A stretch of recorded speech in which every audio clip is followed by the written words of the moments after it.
Hello, everybody. Happy Friday. I hope that you're all having a wonderful one. Actually, the sun finally just came out. It was raining a lot this morning. Hopefully the sun will stay. But I am very excited about this topic today. I have been actually asked this question before, and something this week really inspired me to look a little bit deeper because it's really good to get the actual answers instead of just hearing, well, it's bad for this, or it doesn't help with this, or it helps with that. So I'm not a surface person, I'm an in-depth person, and I like to look at what actually causes these things and what the actual mechanism is behind them. So that's exactly what I'm going to do today. The thing that I'm talking about today is athletic performance and oral contraceptive use. So before that, I just want to introduce myself. Hello, my name is Drew Mulvey. I am a board certified nutrition specialist. I am a certified LEAP therapist, which is a specific food sensitivity protocol based off of mediator release testing. I am also a certified dietitian nutritionist. I am a precision nutrition level 1 coach, which is more holistic sports nutrition. I am a certified personal trainer, which I train here in Southbury. And I am almost officially a certified integrative sports nutritionist, where it really takes the whole entire person and really uses the concept of utilizing whole foods and nutrient-rich foods to really bring out the athlete's full potential. Now, I personally work with overachieving athletic females, young adult and youth, to really transform their mindsets around food, to really find their true identity. So I build a plan based off of that to build a foundation and really transform their lives and their athletic potential. So if you know any female athletes, those ages, then please, I would love to speak to them.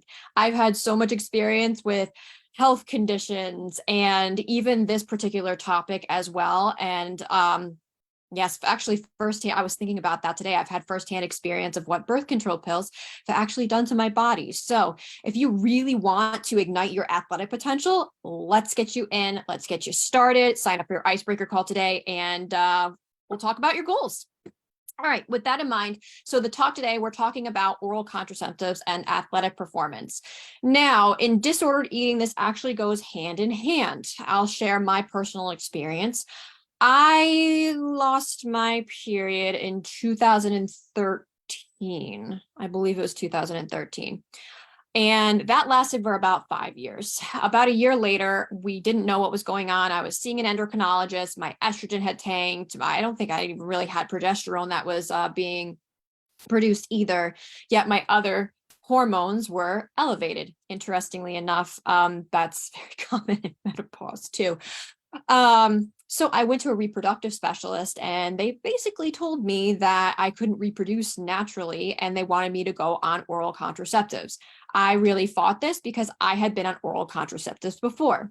In fact, when I was younger, when I was in my late teens, early 20s, I had been on oral contraceptives, and going to an alternative care doctor after having a multitude of health symptoms, such as I had chronic fatigue syndrome. I was getting sick all the time. I wasn't thinking properly. I had depression. I had ADHD. I had all of these things. And finally, I went to an alternative care doctor, and they were saying that the oral contraceptives were actually doing me more harm than they were doing me good. So with that in mind, I just want you to keep an open mind during this particular talk. I'm just really talking about kind of the mechanisms of how these oral contraceptives work in your body, some of the nutrients that they might affect, my personal philosophy on this as well. So with disordered eating, what typically happens with that? Well, there's the actual disordered eating where it's out of ignorance and you're not really sure of how you're doing it, but there could be a fear around food or perfectionism, or there could be other I don't even want to say characteristics. All right, characteristics that could encompass why you're making those particular food choices. There's also clinical eating disorders where there's anorexia, there's binge eating disorder, and there is bulimia as well. I had bulimia when I was 19 years old, and orthorexia as well. It's just an obsession with healthy eating, which that was most of my 20s. And that led to binge eating disorder later on in my 20s to compensate for me not having my period, let alone I really didn't know how to help my body. But with that in mind, commonly when somebody loses their period, so when a female athlete loses their period, they go to the gynecologist or they go to the doctor, and it's recommended that they go on oral contraceptives. Now, why is this? As I was saying before, that estrogen is usually tanked and progesterone can be tanked. Estrogen is actually responsible for building up new bones. So if your estrogen is low, then that could lead you to having more brittle, I don't want to say brittle bones, but weaker bones. That was me. I was actually osteopenic at 27 years old because of this. They wanted me to put me on oral contraceptives. I fought it, but again, this is here first to give you information. But then also red S is a really common thing that's in athletes as well. And that's relative energy deficiency in sport. That's actually becoming more of a concern right now, is that you really don't know what you're feeding your body to have it properly work or to really reach your athletic potential. So with that in mind, this is also known as the female athlete triad, is when you're not fueling your body properly, and then that can lead to a lack of menses. A lack of menses for more than 3 months is actually called amenorrhea. And then that can lead to a decrease in bone mass. So a decrease in estrogen and progesterone. So what they recommend is going on these birth control pills so that it can start to increase those levels, but your body isn't producing estrogen and progesterone on its own. It's actually synthetic estrogen and progesterone. So there's different types of oral contraceptives. There's progesterone specific. I'm going to talk more about estrogen and progesterone combination oral contraceptives today. As that's actually very relevant to a specific part of your cycle. Now, what really inspired me, that I was talking with somebody about this and they were experiencing all of these different symptoms. And I was thinking, gosh, why is it that they're experiencing these things? Well, with the estrogen and progesterone oral contraceptives, basically, all right, I'll go back to what a normal cycle looks like. So there's the follicular phase, that is days 1 through 14 or whatever your length of time is. And then there is ovulation, which is that day right in between. And then there's the luteal phase, which is to all the way to your menses. In the follicular phase, the first couple of days, your estrogen and your progesterone are still low because you have just had your menses. And then estrogen starts to go up during the second week. It's at its peak and then drops as soon as ovulation happens. Then progesterone starts to rise during the luteal phase, and estrogen starts to rise a little bit as well. And then they both start going down in that 4th week so that you prepares your body for menstruation. Now, when you are on oral contraceptives, you are not experiencing any of the follicular phase. From those spikes that I was seeing, you're getting luteal phase spikes every single day. So progesterone is here, estrogen is here, it's still spiked, but as I said, your body isn't producing them naturally. Now, what happens is that they get spiked and then they go down at the end of the day. Then they get spiked and then they go down at the end of the day. Then spiked and go down at the end of the day until finally you reach that week where you have your sugar pills, and that's where you have your menses because your estrogen and progesterone are low. That even goes to show that your body is not even producing those hormones naturally because it kind of puts them on the wayside. Now, what kind of effect can that have on the body? Well, first of all, I cover this a lot, that during the luteal phase, when progesterone is elevated, progesterone can be catabolic. So you're going to need a little bit more protein. And also during the luteal phase, you're a little less insulin sensitive. Your body is turning more to fats for fatty oxidation instead of carbohydrates to use them for energy. Now, that's why I usually recommend during this time that there's longer and slower workouts that can be beneficial because that's going to be more fat burning. But if you're going to be doing those harder workouts, you're going to need more carbohydrate around the time that you're working out. This is also dependent on the time that you're actually taking the oral contraceptive as well. So that's where the peak starts, about 2 hours after. So you get that peak of progesterone and then that peak of estrogen. But then Let's talk about what happens throughout the day when the progesterone starts to go down and estrogen starts to go down. So estrogen is also responsible for producing strength. So you might not be able to produce as much strength as you would like as if your body were to be producing its own estrogen during this time. So another reason why protein is going to be very important when you're on oral contraceptives, because you're pretty much going into a luteal phase every single day. Now, at the end of the day, you're probably, what happens when we get our menses? Oh my gosh, PMS, right? We get pissed off. Sometimes it's hard for us to sleep. Well, there's a reason behind that. Well, yes, there's a reason behind that because estrogen and progesterone. So estrogen is responsible for the production of serotonin, and then progesterone also helps with the production of dopamine. So dopamine is not only your reward center and makes you kind of happy and regulates your mood, but it also regulates your circadian rhythm too. And when that gets thrown off, then that can make it a little bit harder to sleep, and that can make you a little bit more pissed in the evening. Let's just put it that way. So digging a little bit deeper into that, is that really all that's happening? And why should we really be wary of this?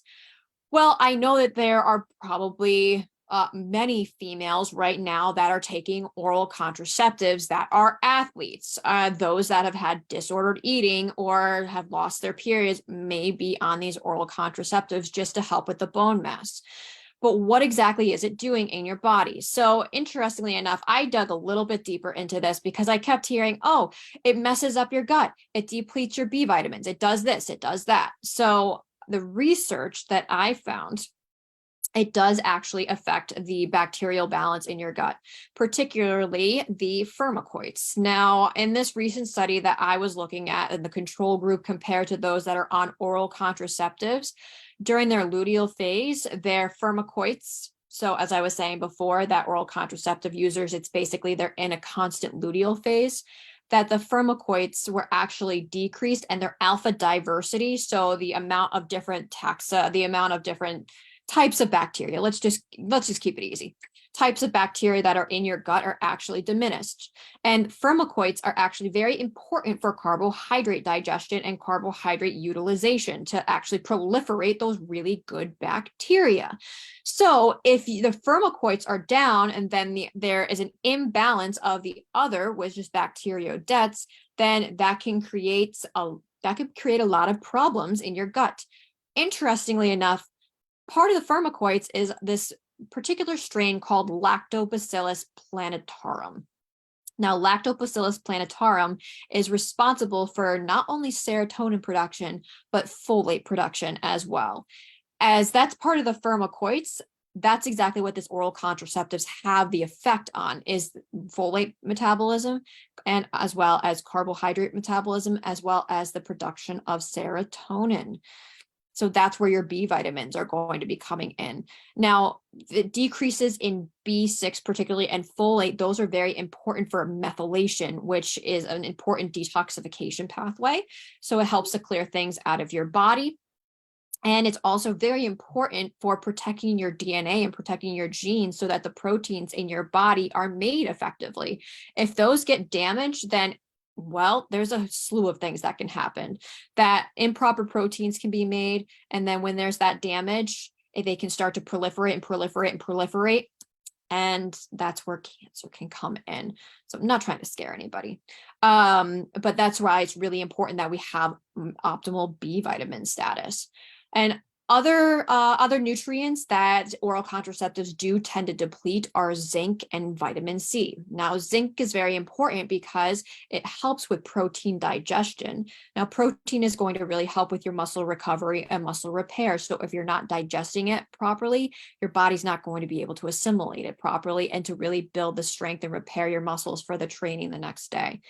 It is also, speaking of protein digestion, it's also responsible for the parietal cells releasing the hydrochloric acid into your gut, This is responsible for digestion of everything. Plus, it's also responsible for the balance of good bacteria and bad bacteria in your gut. So again, if the firmicutes are down and then the bacteroidetes come up, that's where that imbalance comes in. And that's where it can throw off that carbohydrate metabolism. It can throw off your mood because of that serotonin production too. So it's very important actually that you have proper hydrochloric acid production. It's also going to help to keep that bacteria in balance so that it helps to fight against that pathogenic bacteria or viruses that could be coming in. Another, did I talk about zinc? Yeah, okay. So another nutrient that it also depletes is vitamin C. Vitamin C, we constantly hear about it when we're sick.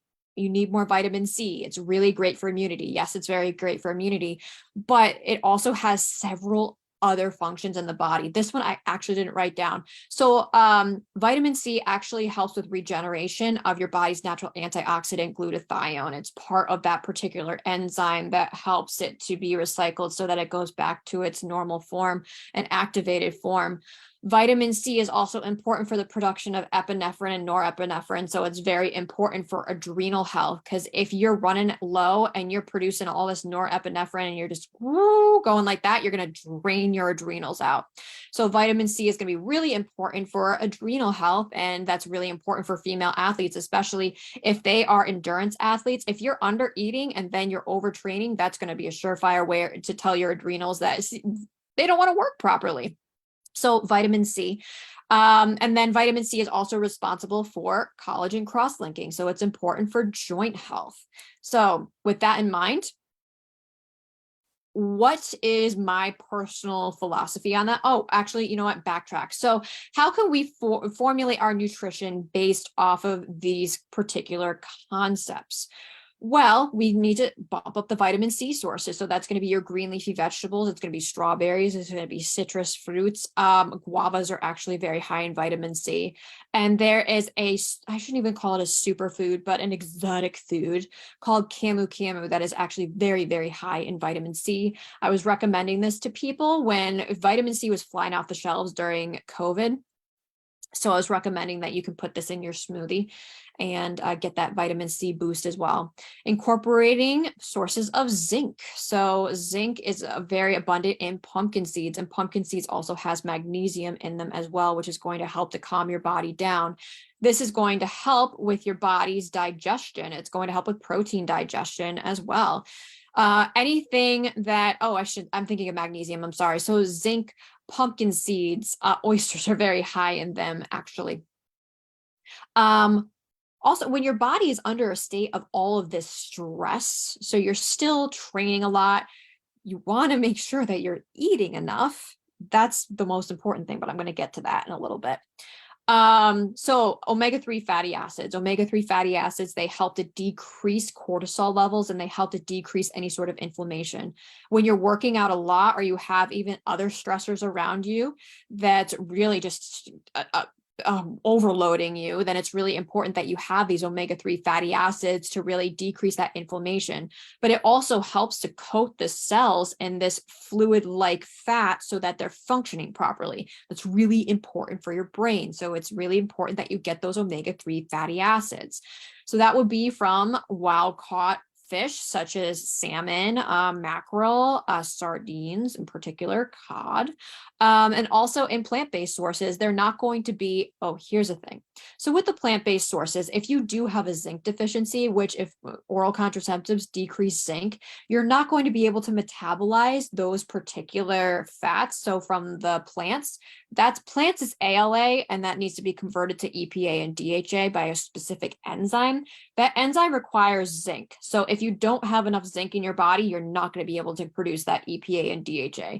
So it's really important that you are taking some sort of source of EPA and DHA that's in fish, and then also incorporating those plant-based sources. So that would be your green leafy vegetables, walnuts, flax seeds, pumpkin seeds, chia seeds, hemp seeds are very good sources of omega-3s in particular.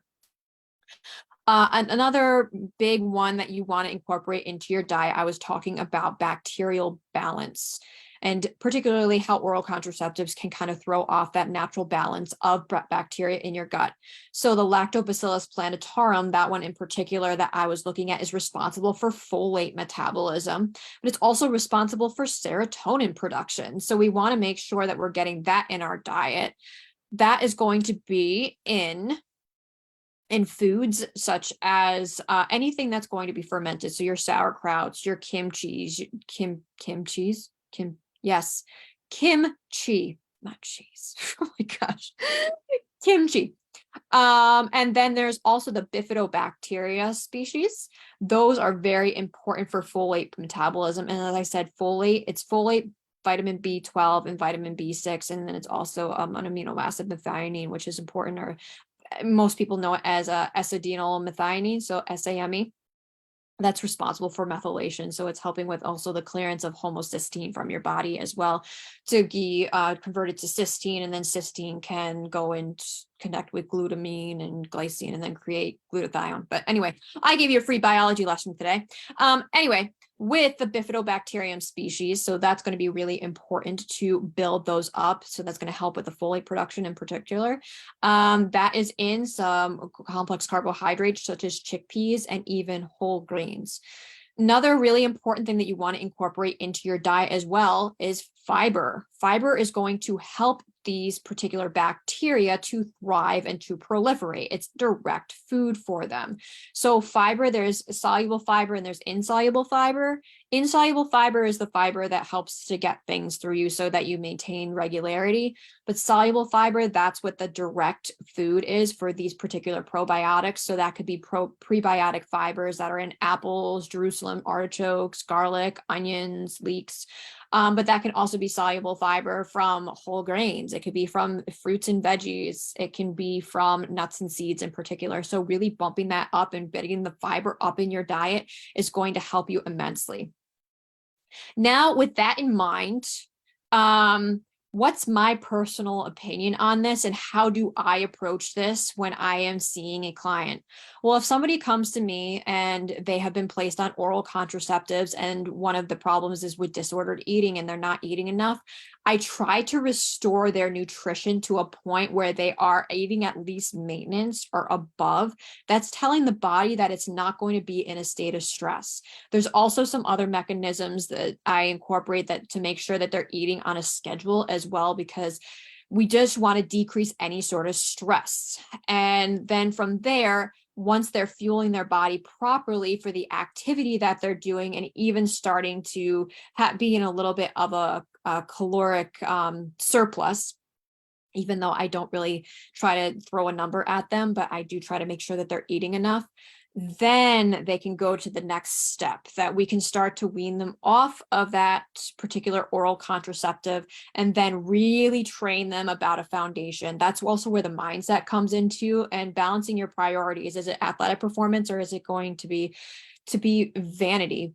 There's a lot of characteristics that are usually behind disordered eating. So you really need to address those too. And most importantly, why I do that is because you want eventually to have your body produce these particular hormones naturally, because estrogen is going to help you with your strength. You're going to be much more effective in your sprint workouts and your HIIT workouts because you're going to be utilizing carbohydrates more effectively. You're going to be more insulin sensitive. Now, if you're in a constant luteal state, then you're going to have to increase the carbohydrates and you're going to have to continue to manipulate that. And that's not natural. So I try to get them back to normal, and then we get a baseline of that. And then we start looking at, okay, this is your follicular phase. This is your luteal phase, so that the body actually starts producing estrogen and progesterone naturally. And then I can incorporate nutrition based off of training and based off their cycle into that. So personally, I don't even want to say, sometimes it can be a band-aid if you're not addressing the root cause that's not eating enough, and it could be other nutrient deficiencies, then that is actually doing the athlete disservice. That is why I decided not to take the oral contraceptive. In fact, I didn't take the oral contraceptive because I found out that I had a clotting disorder. So I could have had a stroke, and thank God I did not. So that's my personal opinion from what I was reading and what it does to your gut.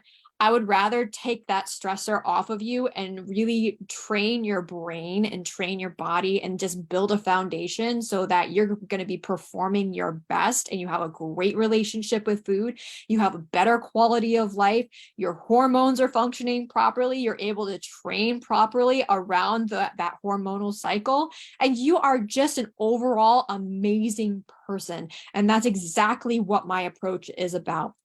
So yes, personal opinion, if it's there for a reason, just to maintain the bone mass, all right, so let's get you fueled properly first. Let's get you a good foundation. Let's make sure that you're eating enough to fuel your athletics, even plus, and then to bring the menses back, naturally go off, wean off, bring the menses back naturally, and then really train you and guide you with that. Okay, so with that in mind, so what I cover today is usually in disordered eating, as I was saying before, that oral contraceptives are recommended to those that lose their menses because estrogen and progesterone is down, and estrogen being down can result in a loss of bone mass, which could increase the risk of stress fractures. So that's why it's commonly given to those that have lost their periods and have any sort of disordered eating.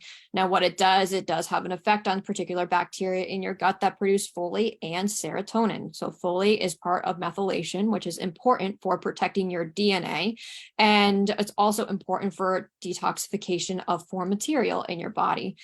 It can also deplete zinc and vitamin C. And I did not say this before, but selenium as well. Selenium is very important for your body's natural antioxidant, glutathione, and it's important for your thyroid as well. Brazil nuts are a very good source of that. Just make sure you limit it to one because you can overdo it on the selenium and then it can be a little bit toxic. So with that in mind, some of the nutrition, so incorporating sources of vitamin C, so green leafy vegetables, citrus fruits, incorporating sources of zinc, so that's going to be your pumpkin seeds, incorporating omega-3 fatty acids. That's going to be really important because that's going to decrease inflammation, especially if you're really training a lot and decreasing that oxidative stress. And then incorporating foods that are going to help those good bacteria, the lactobacillus and the bifidobacter, to help to proliferate so that you have more of a bacterial balance. So that's going to be your fermented foods. The bifidobacter in particular are stimulated by, I shouldn't say stimulated, are fed by complex carbohydrates. So like your whole grains and your chickpeas and beans. But there is also the fiber, which is going to help that, particularly the soluble fiber is going to be food for those particular probiotics. So you're going to be producing serotonin better. You're going to be producing folate better. And that's going to at least get you to the other side when you decide that that's the time that you want to take away the oral contraceptives. Then there's a new phase that we're going into. And again, my personal opinion, you shouldn't be on them forever. You should really just rely on what your body is doing naturally and get your body producing those particular hormones naturally.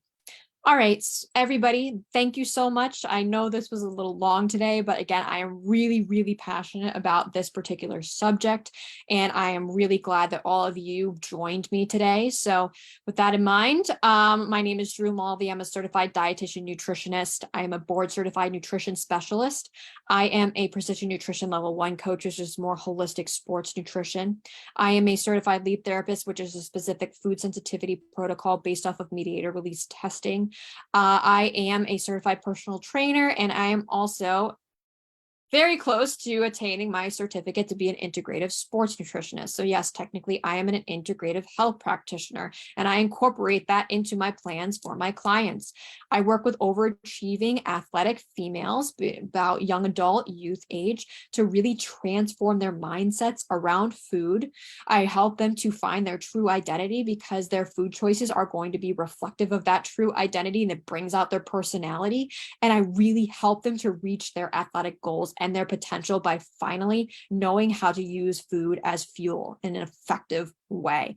I've seen amazing results with this. This is not only from my walk and my knowledge, but my clients have seen amazing results. They've gotten stronger. They've had a much better grasp with food. They've stopped binging.